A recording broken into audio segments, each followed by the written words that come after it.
बहुत जोर से लग गया है यार, तो मैं कर लेते हैं।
এক শীতল রাত ছিল। একদিন রাজেশ নামের এক যুবক অফিস থেকে দেরিতে ছুটি নিয়ে বাড়ি ফিরছিল। রাজেশ প্রতিদিন সময় মতো বাড়ি চলে আসত, কিন্তু সেই দিন অফিসের কাজের কারণে তার দেরি হয়ে গিয়েছিল। পথটা নির্জন ছিল আর হাওয়াটাও কেমন একটা অদ্ভুত গা শিরশির হয়ে ওঠার মতন। রাজেশ যে রাস্তা দিয়ে বাড়ি ফিরছিল সেখানে একটি পুরনো কবরস্থান ছিল, যেটার কাছ থেকে গেলেই তার শরীর হিম হয়ে যাচ্ছিল। কিন্তু আজ তার জন্য সেই পথে এগিয়ে যাওয়া ছাড়া অন্য কোনো উপায় ছিল না। যখন রাজেশ কবরস্থানের কাছে পৌঁছালো, সে শুনল কেউ তার নাম ধরে ডাকছে। রাজেশ। সে পেছনে তাকালো, কিন্তু সেখানে কেউ ছিল না। সে তাড়াতাড়ি হাঁটতে শুরু করলো, কিন্তু শব্দগুলো আরো বেড়ে যেতে লাগলো। রাজেশ। হঠাৎ এক শীতল হাওয়ার দোলা লাগলো এবং কবরস্থানের দরজা নিজে থেকেই খুলে গেল।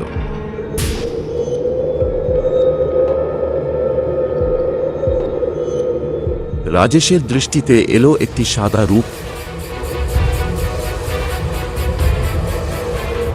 যা আস্তে আস্তে তার দিকে এগিয়ে যাচ্ছিল। তার হৃদয় দ্রুত ধড়ফড় করতে শুরু করল এবং সে সেখান থেকে পালানোর চেষ্টা করল, কিন্তু তার পা যেন মাটির সঙ্গে আটকে গিয়েছিল। সাদা ছায়াটি এখন তার সামনে। এটি একটি ভয়ঙ্কর আত্মা, যার মুখ ছিল ভয়ঙ্কর এবং চোখগুলো ছিল রক্তের মতো উজ্জ্বল। তুমি এই কবরস্থান থেকে যেতে পারবে না। রাজেশ ভয়ে জিজ্ঞেস করল, তুমি কে?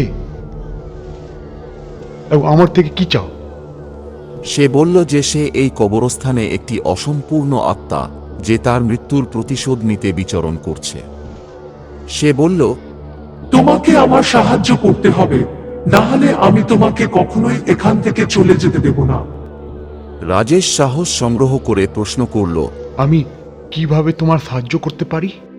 সে বলল, আমার হত্যার পেছনের কারণগুলো খুঁজে বের করো এবং আমার হত্যাকারীকে শাস্তি দিতে সাহায্য করো, তবেই আমার আত্মা শান্তি পাবে।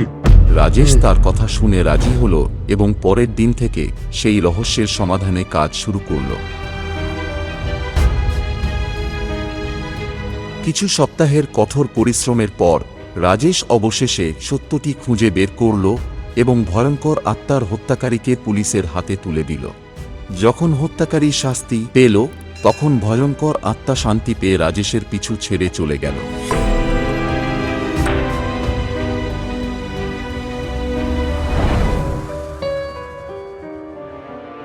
তবে বন্ধুরা, এই গল্প থেকে আমাদের শেখার আছে যে অজানা শক্তি এবং আত্মাদের প্রতি সতর্ক থাকা উচিত, কিন্তু সাথে এটাও বুঝতে হবে যে প্রতিটি আত্মার একটি গল্প থাকে এবং কখনো কখনো তাদের শান্তির জন্য আমাদের সত্যের মুখোমুখি হতে হয়। তাই আমাদের সব সময় সত্যের দিকে এগিয়ে যেতে এবং সাহসের সঙ্গে কষ্টের মোকাবিলা করার অনুপ্রেরণা গ্রহণ করা উচিত।